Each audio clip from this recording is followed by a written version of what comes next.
हरण कर रहे हैं, इसलिए इसको छोड़ दीजिए। सो कयादो नारद जी के आश्रम में रहने लगी, कुटिया में रहने लगी। गर्भवती थी और नारद जी बंधुओं भगवान का भजन किया करते हैं। और जो 5वां 6वां महीना प्रारंभ हुआ कयादु को, नारद जी जो भगवान का भजन करते, गर्भ में जो भ्रूण पल रहा था, धीरे धीरे धीरे धीरे इस भ्रूण के जीवन में भी वह गुण आने लगे और नारद जी के यहाँ इस बालक का प्रादुर्भाव होता है और नाम रखा गया प्रहलाद। पर मने दूसरा, लाद मने रक्षा या पालन, दूसरे के द्वारा जिसका पालन हुआ, जिसकी रक्षा की गई, इसलिए इस बालक का नाम क्या रखा? प्रहलाद। और प्रहलाद नारद जी के साथ साथ में भगवान का महामंत्र जपते, भगवान का नाम जपते। इधर जब तपस्या पूर्ण हुई, ब्रह्मा जी प्रकट हुए और ब्रह्मा ने कहा हिरण्यकश्यप मांगो, क्या चाहते हो? कृष्ण ने कहा बोले महाराज अजर और अमर कर दो। बोले अजर अमर को छोड़ करके कुछ और मांगो। कृष्ण ने कहा बोले प्रभु ऐसा वरदान दो कि ना मैं दिन में मरूं, ना रात में मरूं, ना पशु से मरूं, ना मनुष्य से मरूं। 12 महीनों में किसी भी महीने में मेरी मृत्यु ना हो, ना अस्त्र से मरूं, ना मैं शस्त्र से मरूं। ब्रह्मा जी ने कहा तथास्तु। और हिरण्यकश्यप वरदान पा करके बंधुओं जो अपने नगर में वापस आया, ये कयादु को नारद जी के यहाँ से लेकर के आया और चारों ओर घोषणा कर दी इसने, जेहि देश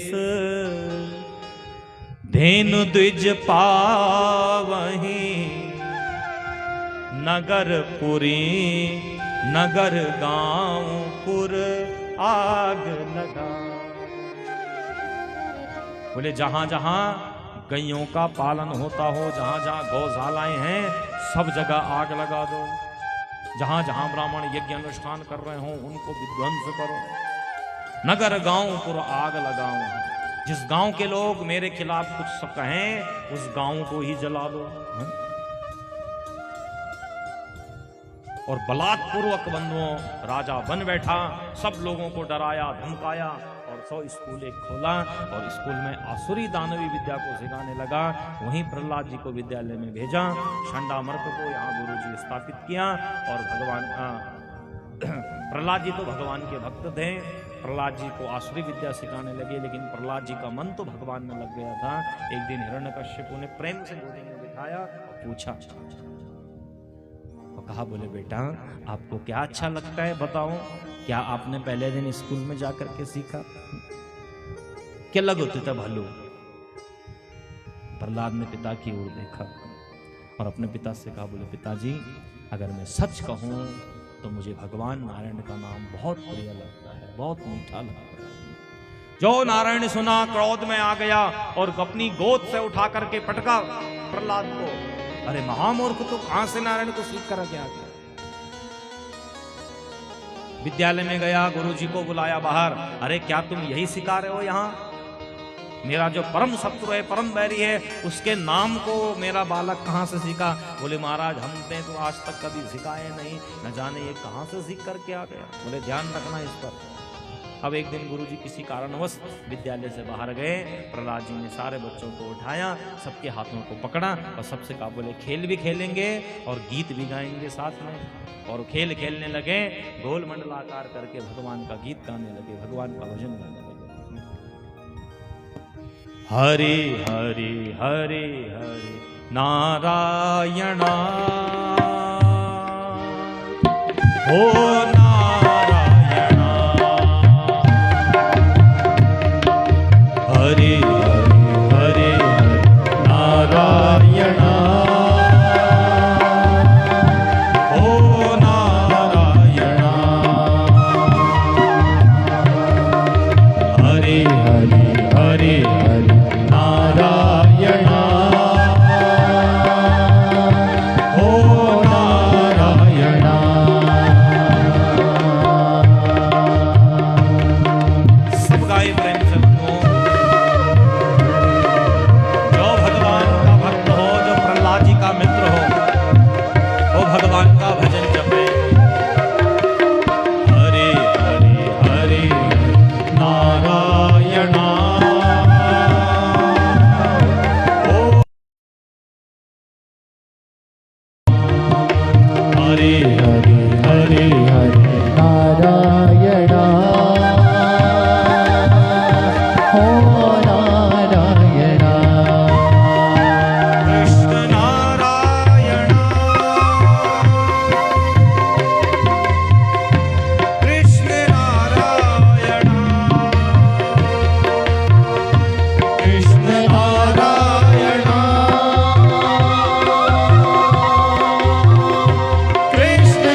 बद्री नारायण भो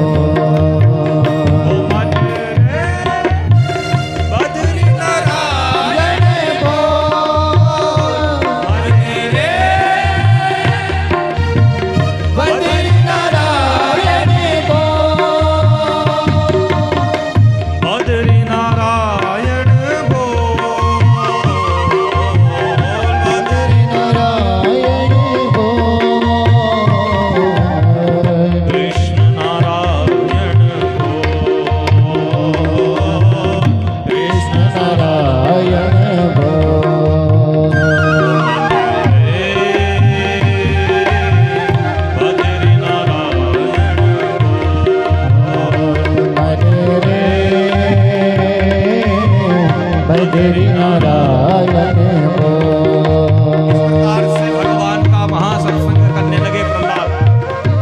सारे गोप वाले प्रहलाद जी के संग में भगवान का भजन करने लगे और भजन करते करते अखंड कीर्तन जब चल रहा था तो उसी समय हिरण्यकश्यप विद्यालय में आया और हिरण्यकश्यप ने देखा कि यहाँ तो भगवान का भजन हो रहा है और जोर से चिल्लाया, अरे मूर्ख प्रहलाद, ये क्या कर रहे हो? जो गोप वाले थे सबके सब डर डर के थर थर कांपने लगे और प्रहलाद के हाथ को पकड़ा और पकड़ करके घसीटते हुए लेकर के आए पर्वतों से क्रोध में डाल दिया। लेकिन भगवान ने रक्षा कर दी। हाथियों के बीच डाला गया, भगवान ने वहां भी रक्षा कर दी। अंततः इनकी बहन ने कहा, होलिका ने, बोले भैया अरे इसको मारना है, मेरे लिए बहुत आसान काम है, क्या करूं? बोले मुझे वरदान प्राप्त है कि मेरे शरीर से अग्नि प्रकट होगी और उसी सही में इसको जला करके मार दूंगी। और होलिका ने, बुआ ने प्रेम से प्रहलाद जी को बुलाया, अपनी गोद में उठाया और गोद में उठा करके प्रहलाद के सिर को सहलाने लगी। और मानो प्रहलाद जी को बुआ की गोद में बैठ करके बड़ा आनंद आने लगा। जैसे ही नेत्र बंद किए कि बुआ के शरीर से धू धू करके आग प्रकट हो गई, आग की लपटें जलने लगी। पकड़ लिया कस करके प्रहलाद को, अरे बुआ छोड़ मुझे, छोड़ मुझे, छोड़ मुझे। बोले प्रहलाद, तुझे मुक्त करने के लिए तो यह सब काम किया है। प्रहलाद ने भगवान नारायण का स्मरण किया, प्रभु तू ही रक्षा करने वाला है, तू ही रखने वाला है। परिणाम क्या हुआ? होलिका जल करके राख बन गई और प्रहलाद जी का बंधु बाल विवाह का ना हुआ। अब यहाँ देख करके बंधुओं, आज हिरण्यकश्यप को क्रोध आया। सामने एक खंबा था और खंबे से प्रहलाद जी को बांध दिया और बांध करके जो प्रहार करना चाहा, उसी समय खंबे को फाड़ करके आज नरसिंह भगवान प्रकट हो गए। बोले नरसिंह और नरसिंह भगवान जोर जोर से खंबा हारने लगे, गुरगुराने लगे नरसिंह भगवान।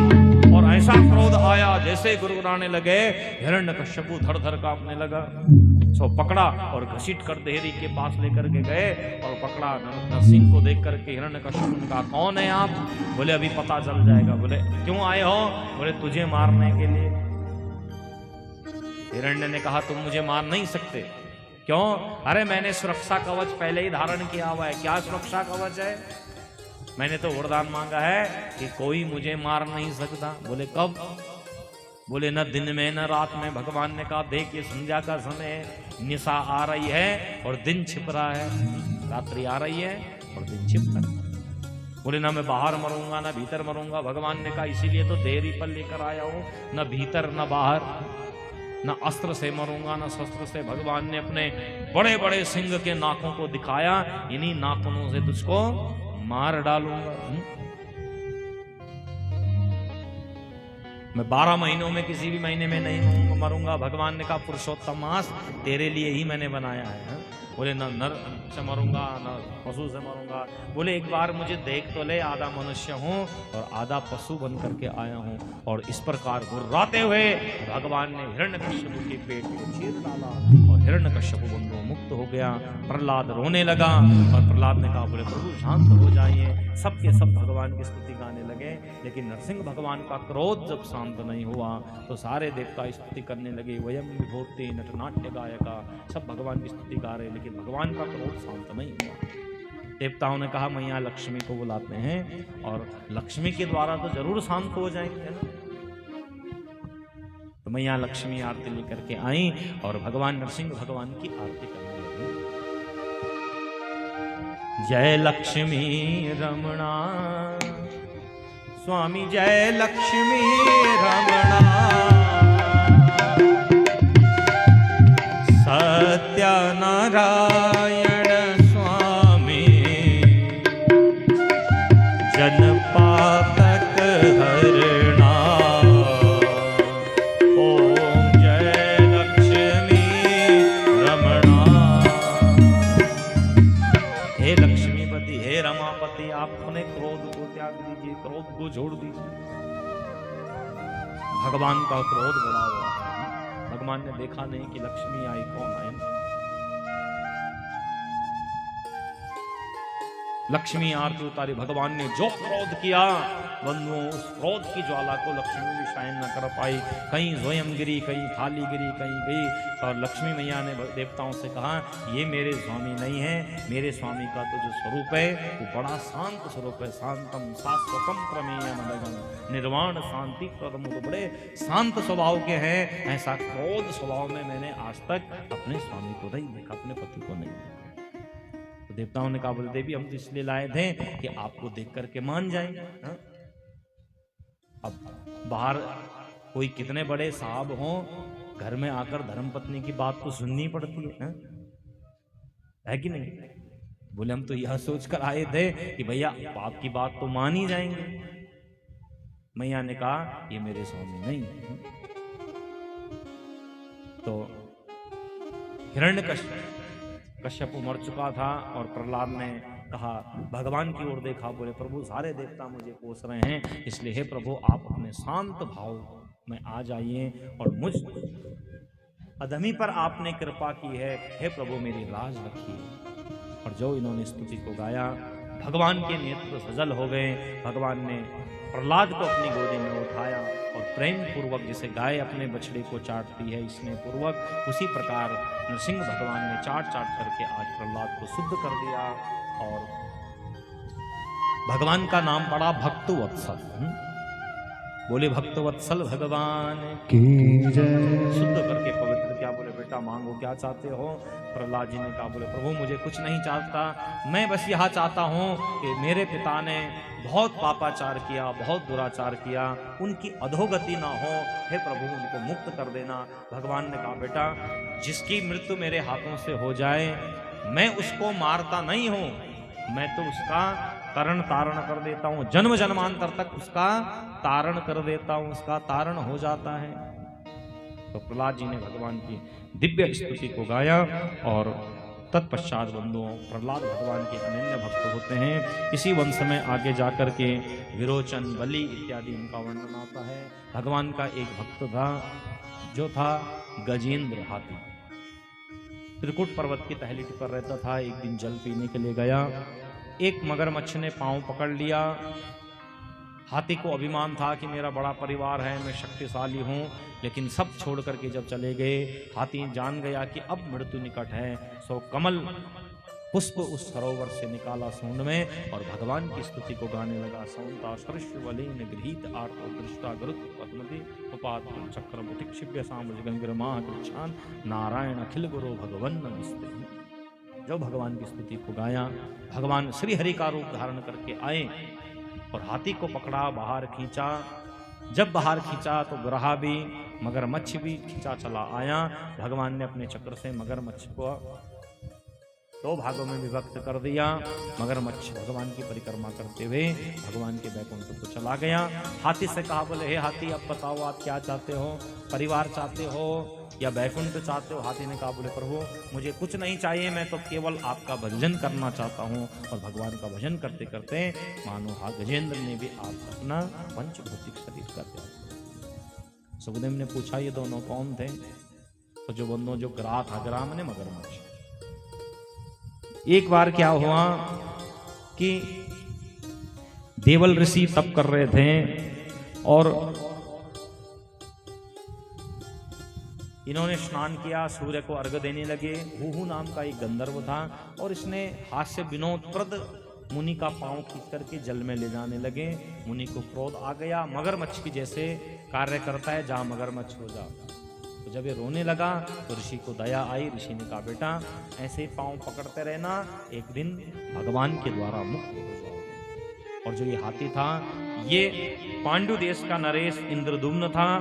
अगस्त्य जी को देख करके इसने अनदेखा किया और अगस्त्य जी ने कहा जाओ तुम पशु के समान तुम्हारा जीवन है, पशु योनि में चले जाओ। तो सौ मुनि ने फिर कहा बेटा एक दिन भगवान के द्वारा तुम मुक्त हो जाओगे। आज भगवान ने इन दोनों को बंधुओं मुक्त किया और साक्षात वैकुंठ का इनको दर्शन कराया। इधर समुद्र मंथन होने लगा और एक बार भगवान ने इंद्र पर प्रसन्न होकर के पुष्पमाला इंद्र को दी। इंद्र को अर्ध मार्ग में दुर्वासा जी मिलते हैं और दुर्वासा ने भगवान की तपस्या की क्षमा चाहते हैं और भगवान ने प्रसन्न होकर दुर्वासा को माला दी। अर्ध मार्ग में इंद्र इनको मिला और इंद्र ने जब चरणों की स्तुति गाई तो दुर्वासा जी ने पुष्पमाला को अपने गले से उतार करके और इंद्र के गले में डाल दिया। लेकिन इंद्र को ऐसा अभिमान आया कि मैं तो राजा हूं और ऋषि ने अपने गले की माला मेरे गले में डाल दी। तो यह सोच करके अभिमान कारण इसने इस माला को उठाया और हाथी के सूंड पर रख दिया और हाथी ने पांव के नीचे उस माला को कुचल दिया। यह दुर्वासा को अच्छा नहीं लगा और दुर्वासा ने श्राप दे दिया, हे इंद्र तुझे बहुत अभिमान है, जा एक दिन जिस धन संपदा पर तुझे अभिमान है उस धन संपदा से तू वंचित हो जाए। और ये बात जब दानवों को पता चली तो सारे दानव एकत्रित हुए और एकत्रित होकर के बंधुओं इन्होंने विरोचन आदि दानव एकत्रित होकर के और इन्होंने इंद्र देवताओं को युद्ध में हरा करके भगा दिया और स्वर्ग की राजधानी अमरावती पर अपना आधिपत्य जमा दिया। सारे देवता इधर उधर भटकने लगे, सब इधर उधर जाने लगे और तब मैया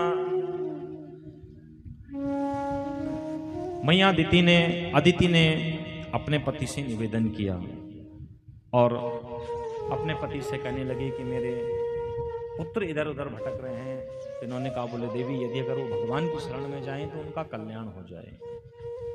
सबके सब भगवान की शरण में गए, भगवान से पूछा क्या करें। भगवान ने कहा बेटा एक काम करो कि ये देवताओं ये समय तुम्हारे लिए अच्छा नहीं है, जाकर के तुम उनसे संधि कर लो, मित्रता करो और समुद्र मंथन करो, वहां से जो भी रत्न मिले उन सबको आपस में बांट लो। देवता दानवों के पास गए और संधि की, कहा हम आपस में भाई भाई हैं, एक काम करते हैं समुद्र मंथन करेंगे, वहां से जो रस औषधि निकलेंगे उसको आपस में बांट लेंगे। समुद्र मंथन की तैयारी होने लगी। देवताओं ने कहा बोले देखो मुख भाग की ओर हम लगेंगे, पूंछ की ओर तुम लगना। तो दानवों ने कहा नहीं, मुख की ओर हम लगेंगे, पूंछ की ओर हे देवताओं तुम लगो। तो वासुकी नाग की रस्सी बनाई गई, मदरांचल पर्वत की गौड़ी बनाई गई और अब बंधुओं समुद्र मंथन जब होने लगा तो मदरांचल पर्वत डूबने लगा। भगवान ने कछुए का रूप धारण किया और अपनी पीठ पर मदरांचल के भार को सहन किया। समुद्र मंथन होने लगा और मंथन होते ही सबसे पहले हाहाकार नाम का कालकूट नाम का विष निकला और विष निकलते ही आधे असुर जलकर समाप्त हो गए। अब कौन इस कालकूट विष को पिए? तो सारे देवताओं ने कहा कि हमारे भूत भावन भगवान भोलेनाथ ही इसका पान कर सकते हैं। सब भगवान की शरण में गए और कालकूट नाम का विष भगवान को दिया। भगवान ने उस विष का पान किया, लेकिन याद आया कि हृदय में तो मेरे राम हैं। रा और मौ कह करके संकुचित करते हुए उस कालकूट विष को कंठ में धारण किया। नाम क्या पड़ा? नीलकंठ। बोले नीलकंठ महादेव की। नीलकंठ भगवान का नाम पड़ता है। और अब जब समुद्र मंथन होने लगा तो कामधेनु गाय निकली, देवताओं को दे दी गई। ऐरावत नाम का हाथी निकला, सो इंद्र को दे दिया। कौस्तुभमणि नारायण जी को, लक्ष्मी निकली नारायण जी को, पारिजात मंदार आदि वृक्ष निकले जो स्वर्गलोक को चले गए, अनेक अप्सराएं निकली और अंततः 14वें रत्न के रूप में साक्षात बंधुओं धन्वंतरी जी महाराज का प्राकट्य हुआ। और धन्वंतरी जी अपने हाथ में स्वर्ण युक्त कलश को लेकर के आए, जो कलश अमृत से भरा हुआ था। और उस कलश को लेकर के जैसे ही बाहर आए दोनों में झगड़ा होने लगा। अहम पूर्वम न त्वम अहम पूर्वम, पहले हम पिएंगे, झगड़ा होने लगा। धनवंतरी जी इधर उधर दौड़ने लगे इसे लेकर के, और जब छीना झपटी होने लगी तो इस कलश की पहली बूंद कहां गिरी? हरिद्वार में। और तभी से महापर्व कुंभ का आयोजन होता है।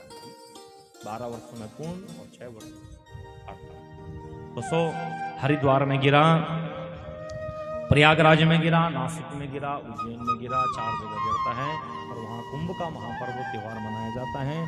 दोनों में जब झगड़ा होने लगा तो भगवान ने मोहिनी का रूप धारण किया और मोहिनी भगवान से इन्होंने कहा कि तुम अमृत को बांटो, और अमृत को बांटने लगे। एक तरफ देवता, एक तरफ दानव, और जब देवताओं को अमृत पिलाने लगे मोहिनी भगवान तो इतने में बंधुओं स्वरभानु नाम का एक दानव देख रहा था, सारे दानवों को जीवित कर दिया और विरोचन पुत्र बलि को राजा बनाया। विश्वजीत नाम का यज्ञ किया, एक रथ प्रदान किया और उस रथ पर सवार होकर के सारे दानवों ने पुनः इंद्र पर आक्रमण किया और स्वर्ग से मार मार करके इनको भगा दिया। बलि स्वर्ग के राजा बन गए और राजा बनते ही बलि ने क्या, बलि बड़ा सत्कर्मी था और बलि ने दान धर्म कर्म इत्यादि करना प्रारंभ कर दिया। नर्मदा के तट में जाकर के बड़ा दिव्य यज्ञ करने लगे। जो वहां जाता उनको दान पुण्य दिया करते। अदिति ने कश्यप जी से कहा मेरे पुत्र इधर उधर भटक रहे हैं और अब बोले प्रभु आप कुछ कीजिए। तो सो इन्होंने पयोव्रत को धारण किया। पयोव्रत धारण किया जो फाल्गुन शुक्ल प्रतिपदा से और द्वादशी तिथि तक केवल माताएं दूध का पान करती हैं।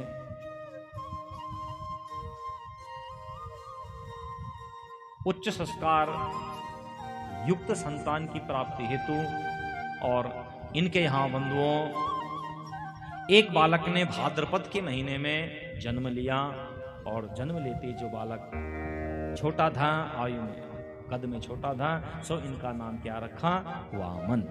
और बड़ा दिव्य स्वरूप वामन जी का। और वामन जी के स्वरूप को देखकर सारे देवता प्रसन्न हुए। सबके सब ने, किसी ने इनको माला दी, किसी ने कमंडलू दिया, किसी ने चंदन लगाया और बड़ा सुंदर स्वरूप को धारण करते हुए आज वामन भगवान कहाँ पहुंचे? राजा बलि जहां तप कर रहे थे और वहां यज्ञ चल रहा है, दान चल रहा है, तप चल रहा है, क्रिया चल रही है। और दूर से ही जैसे ही एक ब्राह्मण को आते हुए देखा तो बलि बड़े प्रसन्न हुए। वाह कितना सुंदर स्वरूप है, कितना दिव्य बट ब्राह्मण है। और ब्राह्मण को देखते ही राजा बलि कहने लगे स्वागतम ते नमस्तुभ्यम ब्रह्मान किम करवाम ते ब्रह्म ऋषीणाम तप साक्षात मन्ये त्वार्य वपुर्धम। हे ब्राह्मण देवता आइए आइए आइए आइए, आपका स्वागत है, आपका स्वागत है। और जो ध्यान लगाया, स्वागत सत्कार किया, आसन दिया, जलपान कराया और अब पूछा, बोले ब्राह्मण देवता कहो आपको क्या दूं दान में? तो वामन भगवान ने कहा कि मैं आपके यहाँ दान लेने नहीं आया हूँ, मैं तो हे राजा बलि मैंने आपकी बड़ी ख्याति सुनी और मैं आपका दर्शन करने के लिए आया। बलि ने कहा महाराज ब्राह्मण मेरे यज्ञ में आए और खाली हाथ चले जाएं, मेरे घर में आकर खाली हाथ चले जाएं, ऐसा कैसे हो सकता है? आपको कुछ मांगना पड़ेगा। बलि ने बार बार इनकार किया लेकिन अंततः ब्राह्मण तैयार हुए और बलि से कहा देखो मैं जो लूंगा वो संकल्प के द्वारा लूंगा, नहीं तो मैं तुमसे दान नहीं लेने वाला।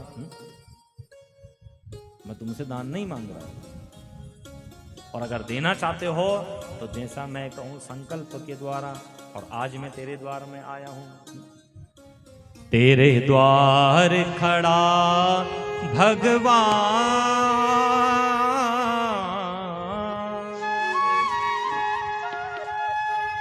तेरे द्वार खड़ा भगवान भगत भर दे रे झोली भगत भर दे रे झोली तेरे द्वार खड़ा भगवान भगत भर दे रे झोली भगत भर दे रे झोली।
आज लौटा दे सर्वस्व अपना, मान ले कहना मेरा।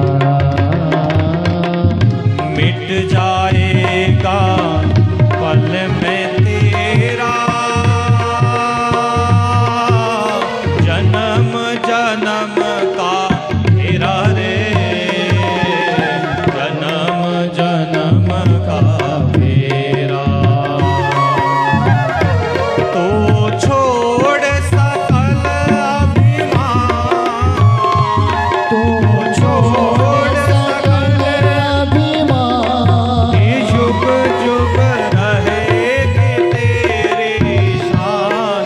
भगत भर दे रे झोले, भगत भर दे रे झोले। तेरे द्वार खड़ा भगवान। भगत भर दे रे झोले, भगत भगत भर दे रे झोले। तेरे द्वार खड़ा भगवान। भगत भर दे रे झोले। हाँ, भगत भर दे रे झोले। भगत भर दे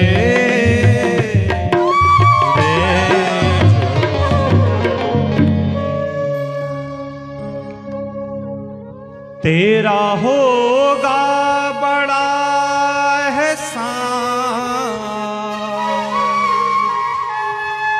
तेरा होगा बड़ा एहसान, कि जुग जुग रहेगी तेरी शान। भगत भर दे रे झोले। ओ भगत भर दे रे झोली। तेरे द्वार खड़ा भगवान। भगत भर दे रे झोले। ओ भगत भर दे रे इस प्रकार से कहा और 3 पग भूमि का बंधु संकल्प हुआ। संकल्प होने के पश्चात आज भगवान ने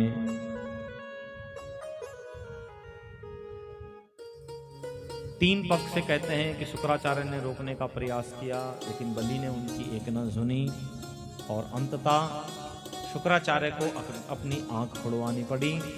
संकल्प होता है और भगवान ने अपने पहले पग से बंधुओं, एक पग से नीचे के जो 7 लोग हैं, अदल वितल सुतल तलातल रसातल पातल, 7 लोगों को नाप लिया।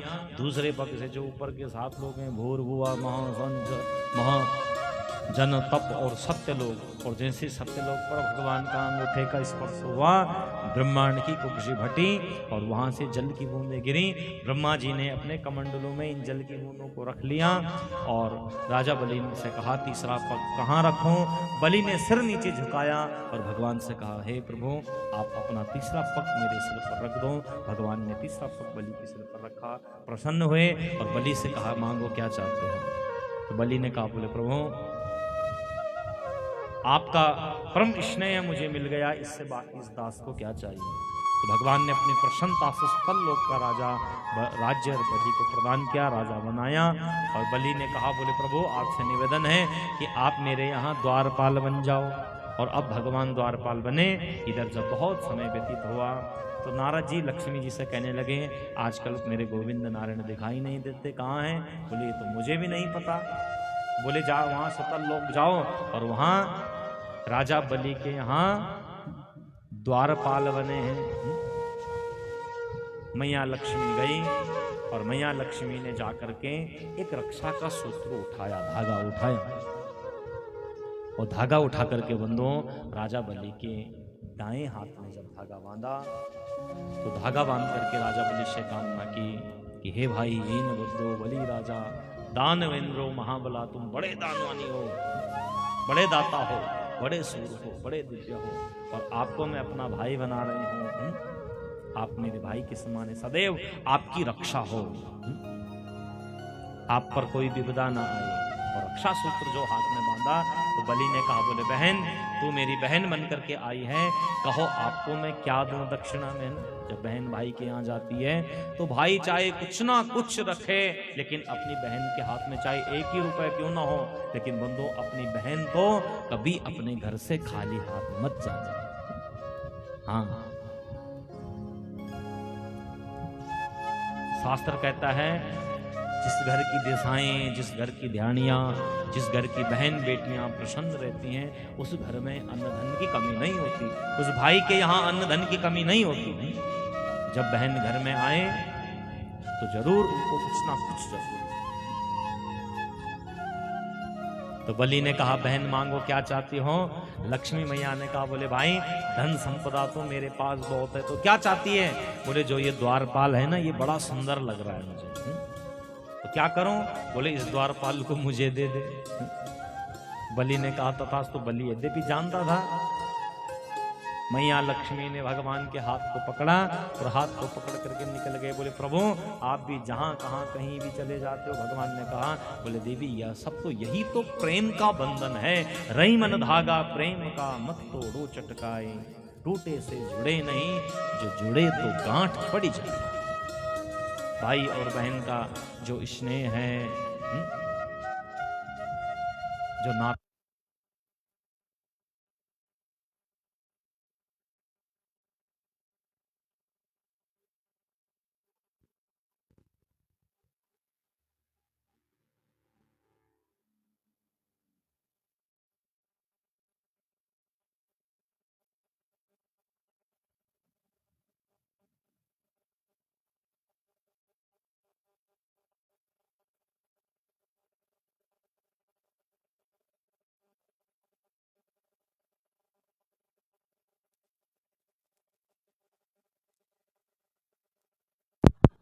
रहीमन धागा प्रेम का, ये तो प्रेम का धागा है, ये वात्सल्य का धागा है, ये प्रेम माधुर्य का धागा है। और सो भगवान को लेकर के आई। उसी दिन से आप और हम सब रक्षाबंधन के पवित्र त्योहार को मनाया करते हैं। और अपने स्वामी को पाकर के मैया लक्ष्मी बड़ी प्रसन्न हुई। और 9वें स्कंद में वंदों कथाएं आती हैं कि भगवान नारायण से ब्रह्मा, ब्रह्मा के मरीचि, कश्यप, कश्यप के विवस्वान 12 सूर्य उदय हुए। और इसी वंश में आगे जाकर के राजा अम्बरीश जो भगवान के परम भक्त हुए। और इसी वंश में आगे जाकर के मानधाता, मुचकुंद और सत्यव्रत के यहाँ हरिश्चंद्र का जन्म होता है। हरिश्चंद्र के रोहित, रोहित के हरित, हरित के बाहुक। और बाहुक के यहाँ बंधुओं, बाहुक की अनेक पत्नियां थी, संतान नहीं हुई। बाहुक ने दूसरा विवाह किया। जब यह देवी गर्भवती हुई तो अन्य नारियों ने द्वेषवश इस देवी को जहर पिला दिया। और जहर के साथ में जिस बालक का जन्म हुआ उस बालक का नाम पड़ा सगर। और सगर जी की 2 पत्नियां थी, एक का नाम था सुमति, दूसरी का नाम था केशनी। एक से मांसपिंड हुआ जिससे 60,000 पुत्रों का जन्म हुआ, और दूसरी से असमंजस नाम का पुत्र हुआ। यज्ञ करने लगे, अश्वमेध यज्ञ करने लगे। जब 100वां यज्ञ होने लगा तो इंद्र आया और इंद्र घोड़े को उठा करके लेकर के गया और कपिल जी के आश्रम में बांध दिया। अब यज्ञ घोड़े को ढूंढने के लिए जब ये 60,000 भाई गए तो देखा कि घोड़ा बंधा है कपिल आश्रम में, और कपिल जी का अपमान कर बैठे। कपिल जी ने जो अपनी आंखें खोली, सबके सब उस तेज को सहन न कर पाए और जल करके सब राख बन गए, मिट्टी बन गए। असमंजस घोड़े की ढूंढ में निकला, देखा कि घोड़ा तो कपिल जी के यहाँ बंधा हुआ है। जाकर के ऋषि के मुनि के चरणों में वंदन किया। बोले प्रभु हमारे यहाँ यज्ञ चल रहा है और ये घोड़ा न जाने कैसे यहाँ आ गया है। हे प्रभु ऋषि मुनि आप इस घोड़े का क्या करेंगे। प्रभु ये घोड़ा हमें दे दीजिए, हम यज्ञ कर रहे हैं। तो ऋषि ने कहा, बोले बेटा ना तो मैं ये घोड़ा यहाँ लाया था और ना ही मेरा ये घोड़ा किसी काम का, मैं क्या करूंगा इसका। बेटा लेकर जाओ। बोले मेरे भाई लोग आए थे। ऋषि ने कहा देखो सामने जल करके राख बने हुए हैं। तो असमंजस हाथ जोड़कर निवेदन करने लगा, प्रभु इनका उद्धार कैसे हो? तो ऋषि ने कहा, बोले बेटा अगर गंगा धरा पर आए तो तुम्हारे भाइयों का तरण तारण हो जाएगा, उद्धार हो जाएगा। असमंजस ने बंधुओं भगवान का तप करना प्रारंभ किया और असमंजस का पुत्र हुआ अंशुमान। दोनों ने घोर तप किया लेकिन गंगा प्रकट नहीं हुई।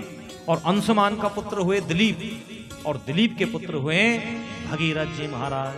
और तीसरी पीढ़ी में आकर के गंगा जी को धरा में लाने के लिए इन्होंने बहुत तप किया और भगीरथ की तपस्या पर मां गंगा प्रकट हो गई।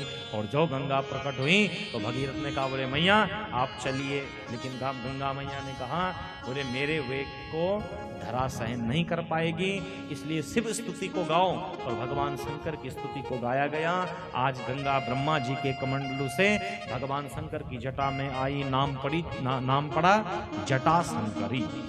और भगवान ने अपने एक बाल को गौमुख ग्लेशियर में छोड़ा और जहां गौमुख में मां गंगा प्रकट हो गई।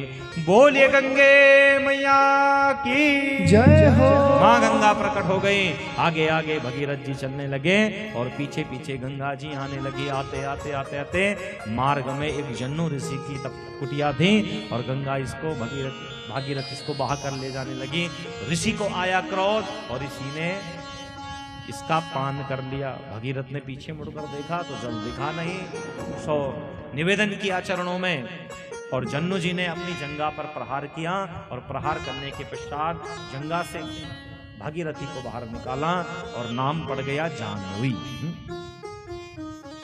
देवप्रयाग में आकर के अलकनंदा की धारा से मिली और यहाँ से गंगा नदी कहलाई गई और चलते चलते हरिद्वार ऋषिकेश पंचप्रयाग आदि होते हुए और अंततः महासागर में जाकर के मिलती है।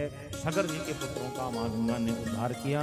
जो एक बार मां गंगा की स्तुति को गा देता है उसका परम कल्याण हो जाता है। गंगा गंगेति यो बुरियाद ध्यो जना नाम शते। जो गंगा के नाम को जपता है, मां गंगा का दर्शन करता है, मां गंगा उसका परम कल्याण कर देती है। गंगे चरण कमल गुण चरण कमल गुण गाओ। गंगे चरण कमल गुण गाओ। चरण कमल गुण गाओ। चरण कमल गुण गाओ। चरण कमल गुण गाओ। गंगे चरण कमल गुण गाओ। चरण कमल गुण गाओ। जो गंगा के नाम को जपता है और गंगा जल जिनके घरों में रहता है उनका परम कल्याण हो जाता है। इसी सूर्यवंश में बंधुओं आगे जाकर के खटवांग हुए। खटवांग के दीर्घबाहु, दीर्घबाहु के रघु, रघु के पृथु, पृथु के अज और अज के यहाँ प्रतापी दशरथ जी महाराज का प्राकट्य हुआ। और जिन दशरथ जी ने बंधुओं 3 विवाह किए। कौशल नरेश की बेटी कौशल्या से इन्होंने गंधर्व विवाह किया। कौशल्या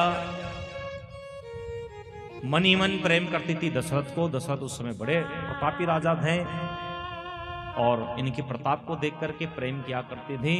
जब कौशल नरेश ने इसका स्वयंवर कराना चाहा तो दशरथ जी यहाँ पहुंचे, रावण भी यहाँ पहुंचा था और रावण को यह बात पता थी कि इन्हीं दशरथ और कौशल्या के यहाँ राम आएगा जिसके द्वारा मेरी मृत्यु हो जाएगी। तो कौशल्या का बलपूर्वक जीतने के लिए रावण यहाँ आया, लेकिन इस कन्या को बक्से में बंद करके कैद कर लिया गया। रावण ने सबको युद्ध में परास्त करा दिया। दशरथ जी प्राण बचाने के लिए यहाँ से भाग निकले सुमंत के साथ में। और अब रावण ने देखा कि बक्से के भीतर कौशल्या बंद है। सौ उठा करके लाया, लेकिन कौशल्या का भार बहुत अधिक था। और रावण ने कहा, भैया अरे मैं प्रतापी राजा हूँ, मैं बड़ा दिव्य हूँ, और मैं कंधे पर बोझ लेकर के जाऊंगा। तो सो इसने जल मार्ग के द्वारा तिमिंगल मछली से कहा कि इसको लेकर के लंका में आओ। और मछली अपने मुंह में बक्से को लेकर के चलने लगी। अन्य मछलियों ने कुछ मांस इत्यादि समझा और इन मछलियों का झगड़ा होने लगा। बक्सा बह करके नदी के तट पर आकर के रुक गया, जहां सुमंत और दशरथ जी मौजूद थे। इन्होंने बक्से को खोला, देखा तो उसके भीतर कौशल्या बैठी हुई है। और जैसी इस देवी के हाथ को पकड़ा, यहीं पर पाणी ग्रहण संस्कार हो गया और गंधर्व नीति से उनको विवाह हुआ। ब्रह्मा जी प्रकट हुए। इधर रावण देखने लगा कि ये कहाँ गई कहाँ गई। तो सो जब यहाँ रावण आया, देखा तो यहाँ तो ब्याह भी हो गया। तो रावण ने हाथ में बंदूक तलवार निकाली और कौशल्या और दशरथ को मारना ही चाहता। क्या कर रहे हो रावण, तुम बड़े ज्ञानी हो, क्यों मार रहे हो इनको? बोले महाराज आपको पता नहीं, लेकिन मुझे पता है कि इनके यहाँ जो राम उत्पन्न होगा ना, उसी के द्वारा मेरी मृत्यु होगी। तो बोले इन दोनों को मैं आज ही मार दूंगा तो राम होगा ही नहीं। लेकिन बंधुओं, विधि के लेख को कोई मिटा नहीं सकता।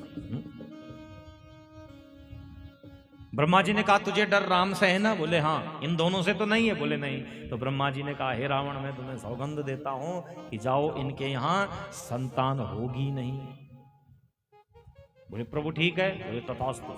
रावण बंधु लंका चला गया और इसी वचन के कारण दशरथ के यहाँ संतान नहीं हुई।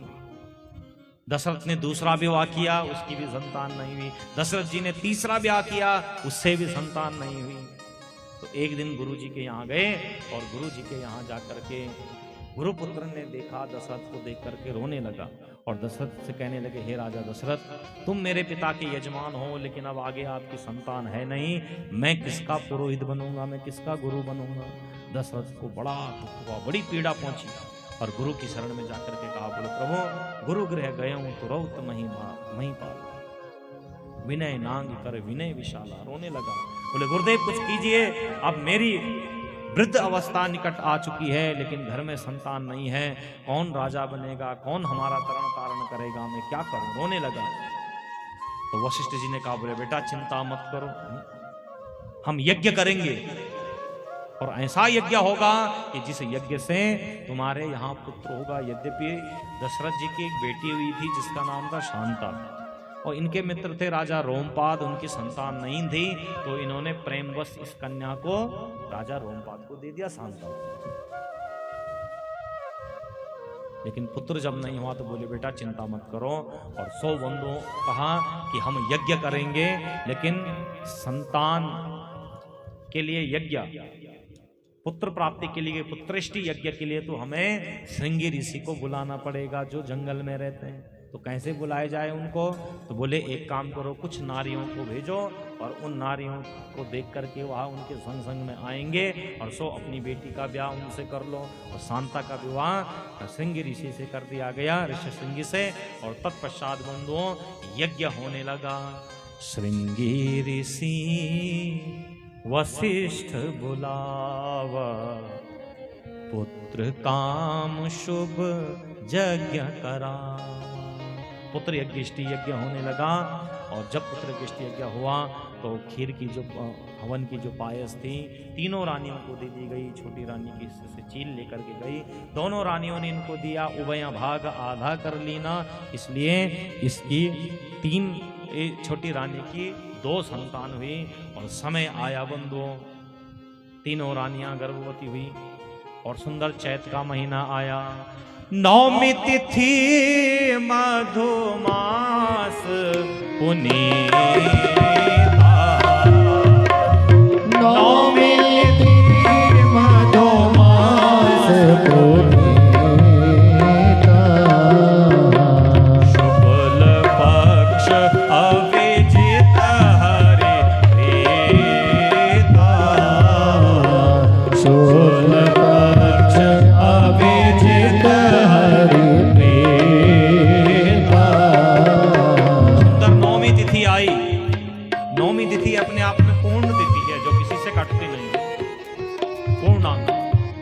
नवमी तिथि आई, चैत का महीना आया, मधुमास आया, अभिजीत मुहूर्त आया और बंधुओं ठीक मध्य 12 बजे प्रभु श्री रामचंद्र जी का प्रादुर्भाव हो गया। बोले रामचंद्र भगवान की। इतने में जो दूसरी रानी थी कैकेयी ने भी एक बालक को जन्म दिया और जो सुमित्रा थी उसने एक साथ 2 बालकों को जन्म दिया और दशरथ जी के यहाँ एक नहीं 4-4 पुत्रों का प्रादुर्भाव हुआ।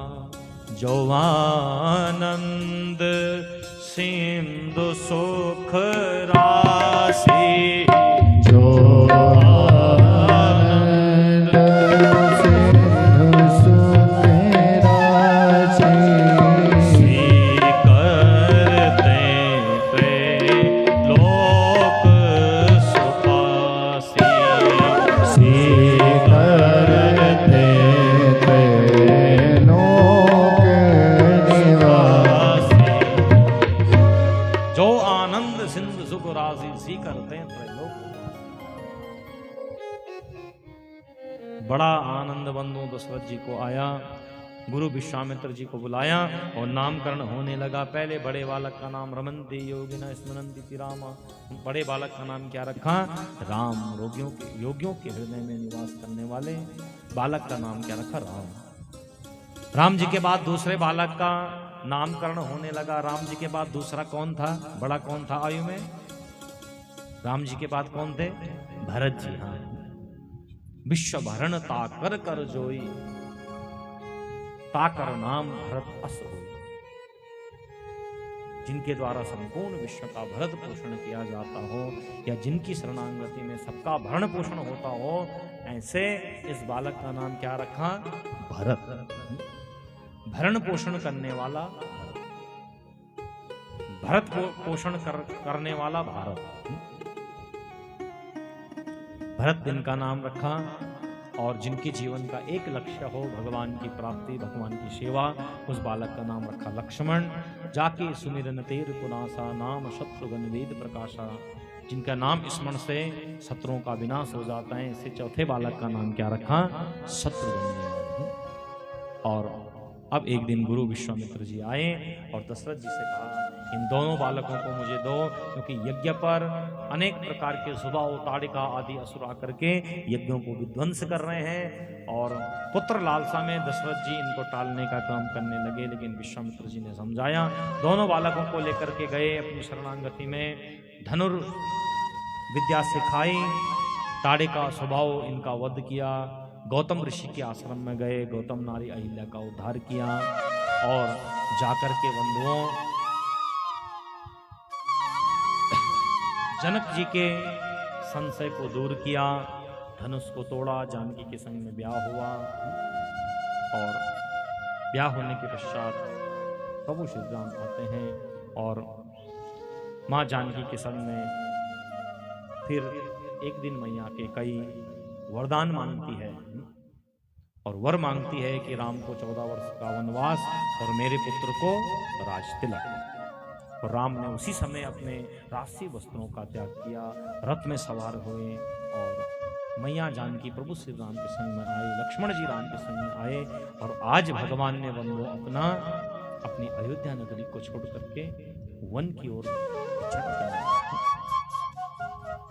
जाने लगे। पिता के चरणों में वंदन किया और भगवान वन में गए।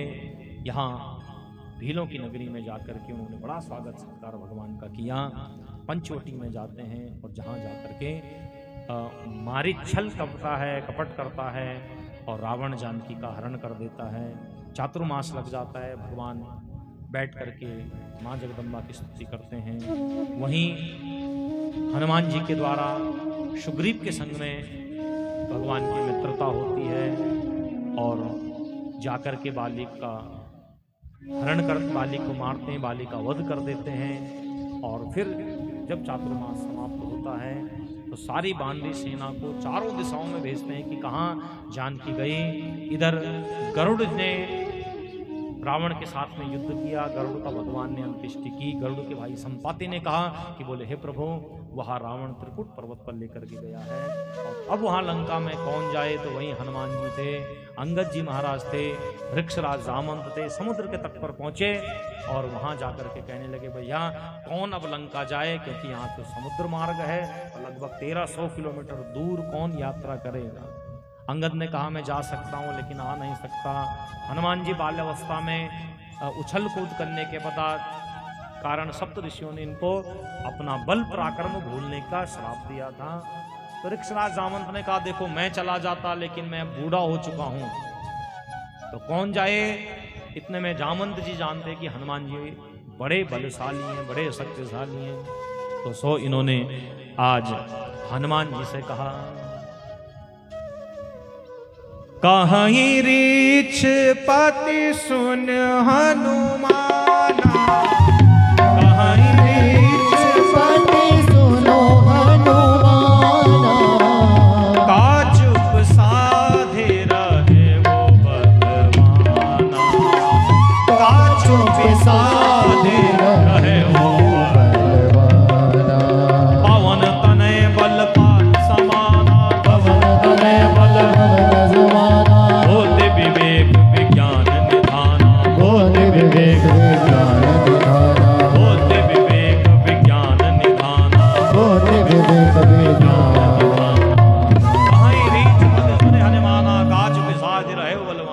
कि बोले हे हनुमान तुमने अभी तक चुप्पी क्यों साधी हुई है, तुम तो बड़े बलवान हो। पवन तने बल पवन समाना, तुम तो बड़े बलवान हो और अभी तक तुमने मौन धारण किया। उठो जागो और अपने लक्ष्य को प्राप्त करो। हनुमान जी को सारा अपना बल पराक्रम याद आया और सो जामवंत के वचन सुआए, सुने हनुमंत हृदय अति भाए। यहीं से सुंदरकांड प्रारंभ होता है। सुरसा नाम अहिन के माता, देवताओं की माता सुरसा इनकी परीक्षा लेने आई और उस परीक्षा में हनुमान जी पास हुए और लंका में पहुंचे। नाम लंकनी एक निशाचरी, उस निशाचरी का भगवान ने वध किया। मसक समान रूप कपित हरी, लंकई चली मिर नरहरी। भगवान का नाम जपते जपते हुए मच्छर का स्वरूप धारण किया और हनुमान जी ने लंका में प्रवेश कर दिया।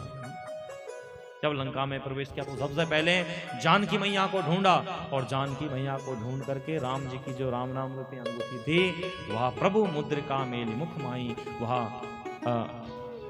अंगूठी मैया जानकी को दी और जानकी से कहा बोले मैया आप चिंता मत करो, जल्दी प्रभु श्री राम जी भी आने वाले हैं। बोले माँ मुझे बहुत भूख लगी है। मैया ने कहा जाओ और सामने बड़ा सुंदर बगीचा है रावण का, और सो वहाँ हनुमान जी गए और सो इन्होंने खूब फल खाए जब तक भूख लगी थी और बाकी सारे बगीचे को क्षण भर में तहस नहस कर दिया। रावण के दूतों ने देखा, बोले भैया अरे ये तो यहाँ एक कपी आया है, एक बानर आया है। बोले प्रभु इसने बड़ा उत्पात मचा दिया है।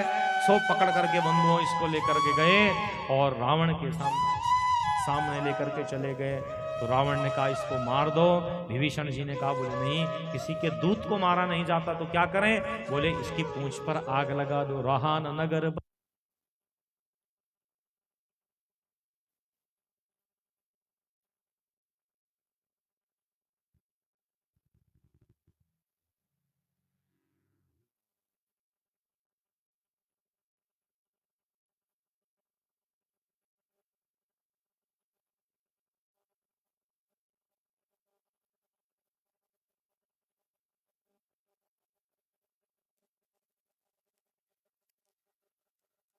परमात्मा भगवान श्री राम लक्ष्मण सहित बंधुओं समुद्र के तट पर आए। 3 दिन हुए लेकिन समुद्र ने मार्ग नहीं दिया। तो लक्ष्मण जी को क्रोध आ गया। लक्ष्मण जी ने कहा बोले प्रभु अरे बार बार विनय करने पर भी ये आपको मार्ग नहीं दे रहा है, इसलिए इसको दंड देना जरूरी है ना। छठे साठ्यम समाचरी,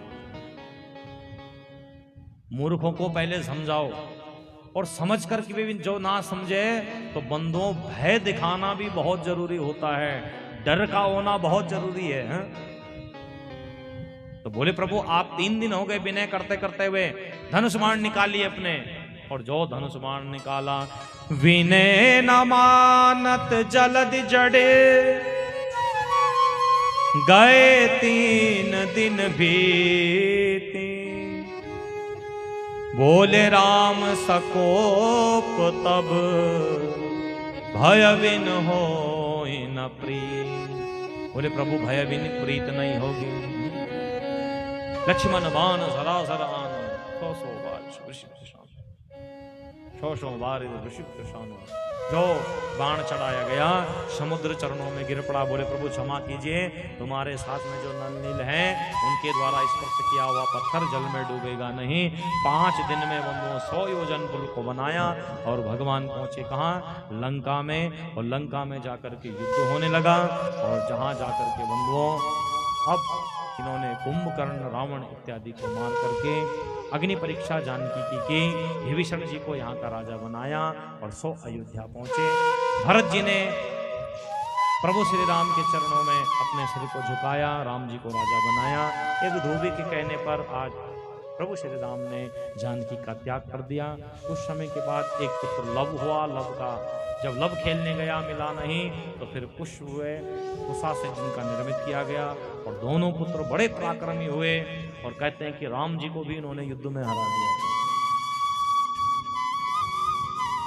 इतने पराक्रमी ये दोनों के दोनों हुए और बड़े दिव्य पराक्रमी होते हुए बंधु यहीं यहाँ रघुवंश 57 पीढ़ी आगे गया लव कुश के बाद, और सुमित नाम का राजा हुआ 57, और उसके बाद रघुवंश की कथा विश्राम हो गई। जिसे श्रवण कर मिट जाती सो जन्म जन्म की व्यथा हो। जय जय राम कथा, जय श्री राम कथा, जय जय राम कथा, जय श्री राम कथा। ऐसी ये पावन राम कथा है जिस कथा को सुन करके जीवन की व्यथा मिट जाती है, व्यथा मिट जाती है। ऐसी ये पावन कथा है। आगे बंधु चंद्रवंश हुआ और चंद्रवंश में अनेक राजा हुए। भगवान विष्णु, विष्णु से ब्रह्मा, ब्रह्मा के अत्रि, अत्रि के चंद्र, चंद्रमा के बुध और बुध के इला, और इसी में ययाति, झरयाति आदि प्रकार के राजाओं का प्रादुर्भाव होता है। और जिसमें रैम्य के पुत्र दुष्यंत आदि ये पुरुवंश में इनका वर्णन आता है। और आगे जाके यदुवंश हुए थे। ययाति के बड़े भाई का नाम था यदु, और यहां से यदुवंश प्रारंभ हुआ। इन्हीं वंश में अनेक पीढ़ियों के बाद देवमीड नाम के एक राजा हुए, और जिनकी अर्जन्या और पर्जन्या एक से नंद बाबा आदि का होते हैं, और दूसरे सूरसेन इत्यादि 10 पुत्र हुए। और सबसे बड़ा पुत्र थे वसुदेव। इनके जन्म लेते ही देवताओं ने बड़े ढोल नगाड़े बजाए, इसलिए इनको आनक दुंदुभी भी कहा जाता है। दूसरा जो वंश है, इस वंश का नाम था अंधक वंश। और अंधक वंश में आहुक के 2 पुत्र हुए। एक का नाम था देवक। देवक के 4 पुत्र और 7 बेटियां हुई, जिसमें कौरवी, रोहिणी, मदिरा, इला, रोचना, देवकी। और दूसरे का नाम था उग्रसेन। उग्रसेन के यहाँ कंस आदि 9 पुत्र और कंसावती आदि 7 बहनों का प्रादुर्भाव होता हुआ। और तत्पश्चात बंधुओं कुछ समय के पश्चात क्या हुआ कि कंस ने बलपूर्वक अपने पिता को राजगद्दी से हटाया और स्वयं कंस राजा बन गया। और राजा बन करके अपना राजपाट चलाने लगा। इधर जब समय आया तो देवक अपनी बेटियों का विवाह करने लगा, और देवकी का विवाह इन्होंने तय कर दिया वसुदेव जी के साथ में। और जब वसुदेव जी के साथ में विवाह तय कर दिया तो विवाह हुआ, और विवाह होने के पश्चात कन्या की विदाई होने लगी। देवक जी महाराज अपनी कन्या को के हाथ को पकड़ करके लाए और रथ पर बिठाया। जो रथ पर बिठाया तो माँ रोने लगी, पिता रोने लगी, है ना। जब कन्या का ब्याह होता है, कन्या की विदाई होती है, तो माता पिता का रुदन हो जाता है ना। नेत्रों से नेत्र सजल हो जाता है, नेत्रों से अश्रु निकल जाते हैं।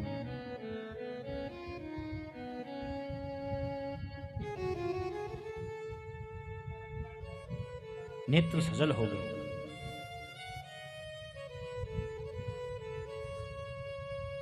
पंख लगा कर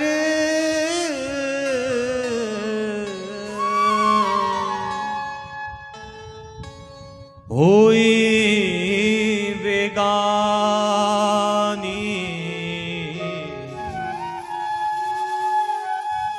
लेकर चिड़िया का वेश,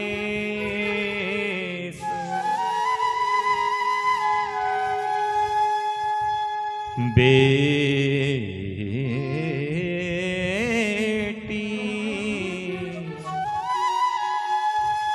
चली पराए देश।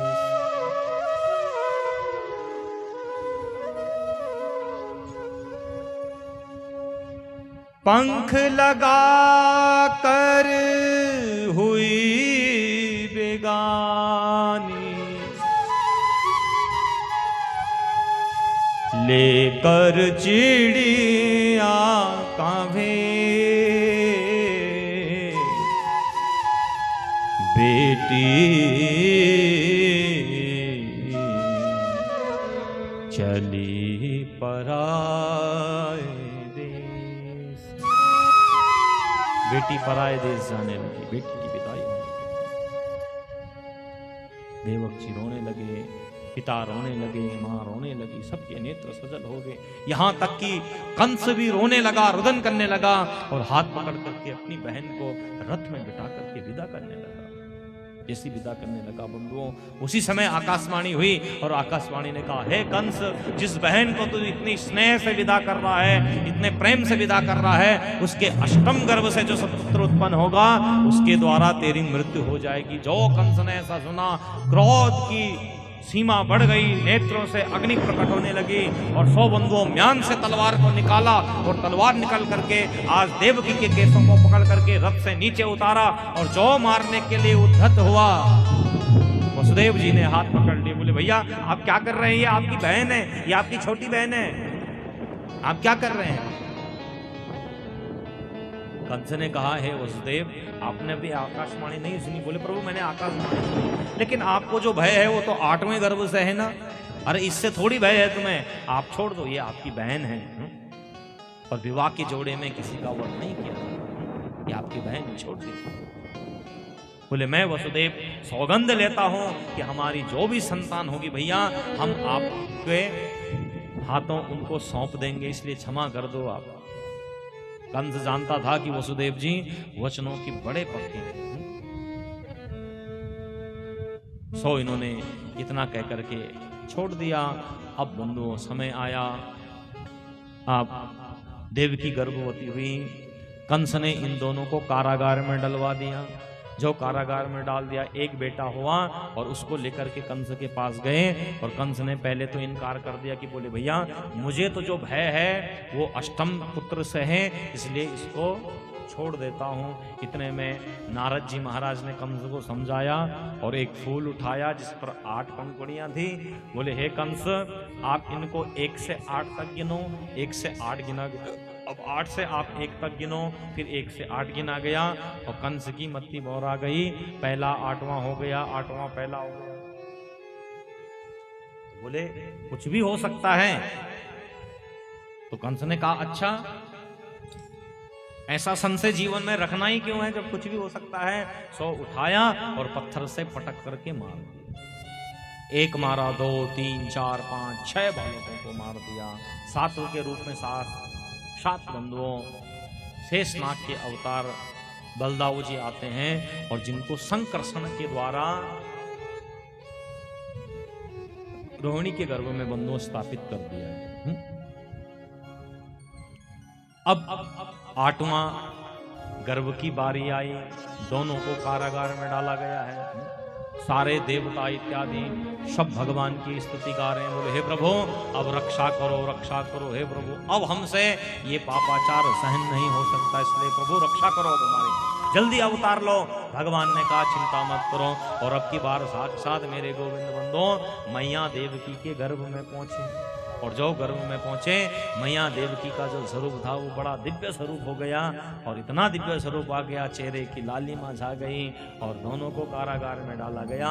अनेक सैनिकों को बाहर सुरक्षा में लगा दिया गया और धीरे धीरे जो एक एक दो माह बढ़ते देवकी की स्वरूप की दिव्यता बढ़ती चली आती। अब बंधु सुंदर 10वां महीना प्रारंभ हुआ और भादों का महीना आया, भाद्रपद का महीना आया, कृष्ण पक्ष चल रहा है, चारों ओर अंधेरा हुआ है, घोर घना घोर वर्षा हो रही है, मेघ आपस में बंधुओं गिड़गिड़ा रहे हैं और मेघ गिड़गिड़ा रहे हैं, मंद मंद मंद मंद गरजति मेघा, मंद मंद करके मेघ बरसने लगे हैं ना। भगवान के आने से पहले मानो मेघों ने धरा को पवित्र कर दिया है।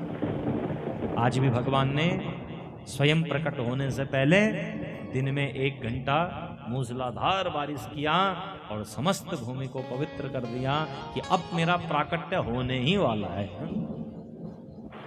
ऐसे ही मंद मंद मधु गर्जति मेघा, मेघ मंद मंद करके बरसने लगे, गरजने लगे और घना घोर बंदों वर्षा होने लगी। अर्धरात्रि का समय आया और सारे देवता प्रतीक्षा में हैं कि हमारा नारायण प्राकट्य उत्सव लेने वाले हैं, प्रकट होने वाले हैं। और इधर भगवान ने जब देखा कि चारों ओर सैनिक लगे हैं तो अपनी सम्मोहिनी माया से जाकर के कहा कि तुम इन सैनिकों को ऐसा मोहित कर दो, इनको झुला दो। विष्णु और माया भगवती यया संभोतम जगत, उस माया ने सबको घेर दिया और सबके सैनिक सो गए। ऐसी नींद आई इनको, ऐसी नींद आई। काल रात्रि महारात्रि मोह रात्रि सब सो गए, घना घोर नींद आ रही है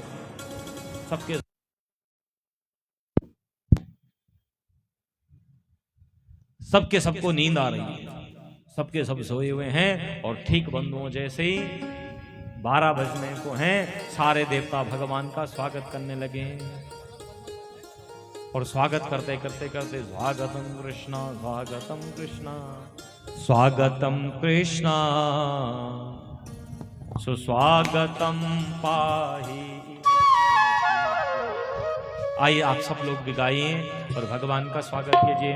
बोल नंद के लाला की जय हो। स्वागतम कृष्णा सुस्वागतम पाहि। स्वागतम कृष्णा सुस्वागतम। देखिए ऐसे नहीं कर सकते। ओ स्वागतम सुस्वागतम शरणागतम कृष्ण। स्वागतम शरणागतम कृष्ण। स्वागतम कृष्ण सुस्वागतम पाहि। स्वागतम कृष्ण सुस्वागतम। सारे देवता भगवान का स्वागत करने लगे, स्तुति करने लगे, सबके सब भगवान की स्तुति को गा रहे हैं। और स्तुति करते करते बंधुओं तालियां बजते बजते भगवान रात की 11 बजे 11:30 बजे और भगवान अब कुछ ही समय में भगवान का प्रादुर्भाव होने लगा। सारे देवता भगवान की स्तुति गाने लगे। सत्य व्रतम सत्य परम त्रिसत्यम सत्य स्वयोनिम नेदम सत्य सत्यस्य सत्यामृत सत्य नेत्रम सत्यात्मकम शरणं वन्दा। स्वागतम कृष्ण स्वागतम पाहि। स्वागतम कृष्ण सुस्वागतम पाहि। इस प्रकार से देवता भगवान की स्तुति को गाने लगे और जो रात्रि की 12 बजी 12 बजते बंधो भगवान ने बड़ा अद्भुत स्वरूप में भगवान का प्राकट्य हो गया। बोले बाल कृष्ण लाल की जय हो। भगवान का प्राकट्य हुआ और मैया ने देखा कि ये तो बड़ा अद्भुत बालक है, तमद्भुतम बालकमं मुझे क्षणम, ये तो बड़ा अद्भुत बालक है। मैया ने कहा बेटा साधारण बालक बन करके आओ। और सो मैया ने माता पुण्य बोली सोमत डोली तजम तात यह रूपा, कीजे हरि लीला, कीजे शिशु लीला अतिश्रिय पीला परम रूपिया। छोटा बालक तो शिशु लीला किया करता है, लेकिन तू तो तमद्भुतम बालक अम्बुजे क्षणम, शंख चक्र गदा पद्म के साथ में प्रकट हुए हो। और सो बंधु यही एक सूप पड़ी हुई थी और भगवान का प्राकट्य होते हुए देवकी वसुदेव के बंधन अपने आप खुल गए और इन्होंने सूप में रखा और मध्य रात्रि में लेकर के आए। यमुना के तट में आए, यमुना का जल बह रहा था, भगवान का दर्शन करके शांत हुआ। और सौ बंधुओं नंद गांव में जाकर के वहां छोड़ा और वहां से एक कन्या को लेकर के आए और कन्या ने रोना प्रारंभ किया। सैनिकों की नींद खुली और सबके सब कंस के पास दौड़े, महाराज हो गया हो गया हो गया। और देखा तो यहाँ बेटी थी और कंस जैसे ही मारना चाहता था वो यह कन्या हाथ से कुचली और तारामंडल में जाकर के कंस से कहा, हे कंस तुझे मारने वाला तो कहीं और ही उत्पन्न हो गया है। कंस घबरा गया, अपने अनुचरों को बुलाया और आपातकाल मीटिंग बिठा दी रात्रि के समय में, है ना। अब इधर ये आपस में वार्तालाप कर रहे हैं, इधर नंद बाबा के यहाँ बालक का प्रादुर्भाव हुआ। और जब प्रादुर्भाव हुआ तो नंदा सुनंदा ने देखा कि भाभी के बगल में एक नन्ना सा बालक खेल रहा है। जाकर के वसुदेव जी के पास गए और नंद बाबा के पास गए और नंद बाबा जी से कहा, बोले प्रभु चलिए चलिए भैया, हमें तो लाला का प्रादुर्भाव हुआ है, लाला की प्राप्ति हुई है। और सारे गोप वालों ने जब यह सुना तो दौड़ दौड़ कर आए, बाबा को नए वस्त्र पहनाए और बड़ा आनंद आज नंद भवन में प्राकट्य महोत्सव होने लगा। तो आए आप हम सब भी उस महा उत्सव में सम्मिलित हों। भगवान बाल मुकुंद की झांकी भी आ रही है। आप लोग प्रेम पूर्वक से, अच्छा फूल इत्यादि जो आपके पास हो वो कोई फेंकेगा नहीं, ठीक है। प्रेम पूर्वक से भगवान का दर्शन करें और तालियों के साथ में आप सब लोग भी गुनगुनाए, बोल नंद के लाला की जय। त्रिलोकी नारायण आज ऐनी धरती मां, त्रिलोकी नारायण आज ऐन धरती मां। तो ऐसे नहीं प्यारे, दोनों हाथ ऊपर उठाकर गाइए आप सब लोग, तालियों की सेवा कीजिए। मेरो बंसी को बजया पैदा भाई मथुरा मां, मेरो बंसी को बजया पैदा भाई मथुरा मां, मेरो बंसी को बजया पैदा भाई मथुरा मां, मेरो बंसी को बजया पैदा भाई मथुरा मां। हे त्रिलोकी नारायण आज है निधरती मां, त्रिलोकी नारायण आज धरती मां। मेरो बंसी को बजया पैदा भाई मथुरा मां, मेरो बंसी को बजया पैदा भाई मथुरा मां, मेरो बंसी को बजया पैदा भाई मथुरा मां, मेरो बंसी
बजया पैदवाए मथुरा मेरो बंश को बजया पैदवाए मथुरा हरि जय को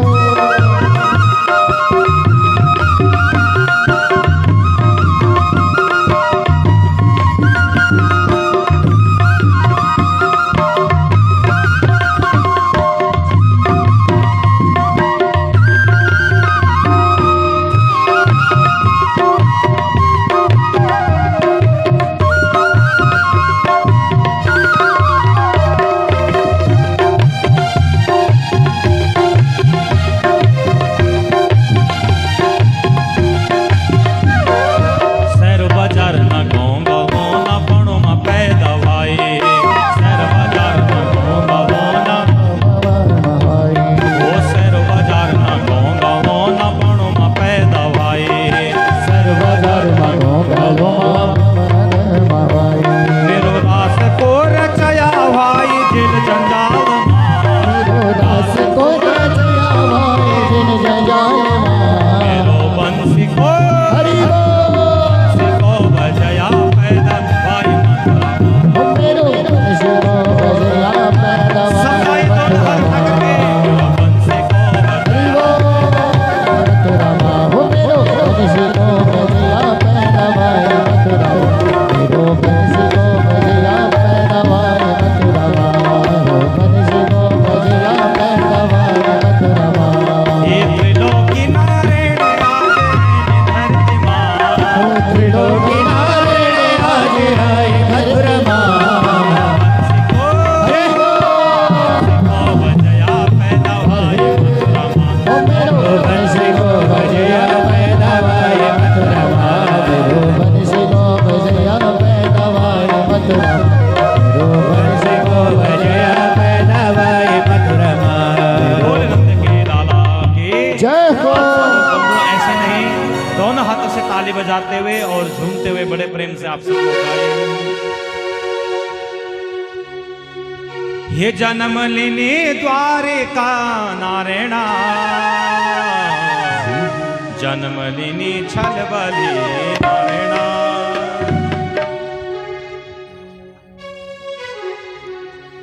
गोकुल माँ देवता हो यहाँ देना जन्म लेनी छल बली नारायणा गोकुल माँ देवता हुआ देना जन्म लेने छल बली नारायणा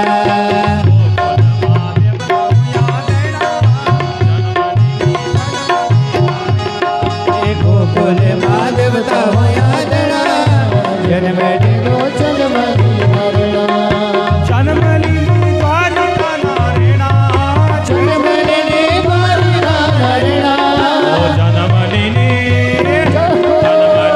द्वारिका नारायणा जन्म लेने द्वारिका नारायणा गोकुल माँ देवता हुआ देना जन्म लेनी द्वारिका नारायणा गोकुल माँ देवता हुआ देना जन्म लेने छल बली नारायणा जन्म लेनी द्वारिका नारायणा जन्म लेने द्वारिका सब गाए दोनों हाथ उठा करके प्रेम से हरि बोल।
अरे गोकुल माधवता हुआ जय हो जनमरिनी द्वारिका नारायणा गोकुल माधवता हुआ जना जनमरिनी द्वारिका नारायणा ओ जनमरिनी द्वारिका नारायणा जनमरिनी द्वारिका नारायणा ओ जनमरिनी द्वारिका नारायणा हरि जनमरिनी नाचोची नारायणा ओ जनमरिनी द्वारिका नारायणा जनमरिनी द्वारिका नारायणा ओ जनमरिनी द्वारिका नारायणा जनमरिनी द्वारिका नारायणा हे जनमरिनी द्वारिका नारायणा जनमरिनी द्वारिका नारायणा ओ जनमरिनी द्वारिका नारायणा जनमरिनी द्वारिका नारायणा ओ जनमरिनी द्वारिका बोल द्वारिकाधीश भगवान की जय हो नंद बाबा की जय हो। आप सब लोग एक बार मेरे साथ में बोलेंगे, बोले नंद बाबा बधाई हो, बधाई हो यशोदा मैया बधाई हो, बधाई हो हमारे नेगी परिवार को बधाई हो, बधाई हो आप सभी महासज्जनों को बधाई हो। बधाई हो इस प्रकार से बंधुओं नंद महा उत्सव मनाया गया नंद भवन में, और आगे भगवान की जो बाल लीलाएं हैं वो अब हम कल के कथा प्रसंग में सुनेंगे। इसी पावन कथा के साथ में आज की कथा प्रसंग को यहीं पर विश्राम, और आप सभी महानुभाव अपने स्थान पर बैठ जाइए, आरती का दर्शन कीजिए। आरती के पश्चात आप लोग प्रसाद चरणामृत इत्यादि बड़े प्रेम से आप लोग स्वीकार करें और भगवान का भजन गाएं। आप सभी को भगवान श्री कृष्ण के जन्म की अनेक ढेर सारी शुभकामनाएं। भगवान आपके घर में, आपके जीवन में ऐसे आनंद में और ऐसा आनंद बनाए रखें। आप सभी लोगों को पुनः राधे कृष्णा मेरे साथ में बोलेंगे, बोले भागवत भगवान की नंद के लाला की, पितृ देवताओं की, काल सिद्ध महाराज की, उत्तराखंड धाम की, भागवत महापुराण की, ओम नमः पार्वती पतये हर हर हर महादेव। बोले पूज्य वेद व्यास महाराज के। तो आइए नेगी परिवार आज्ञा करके आरती में भाग लेंगे और सभी लोग यथा स्थान पर खड़े होकर के और आरती का आनंद लेंगे। ओम ज्वालमालिन्ये नमः रत्नेश्वर्ये नमः सर्वोपचारार्थे गन्धाक्षतपुष्पाणिं समर्पयामि।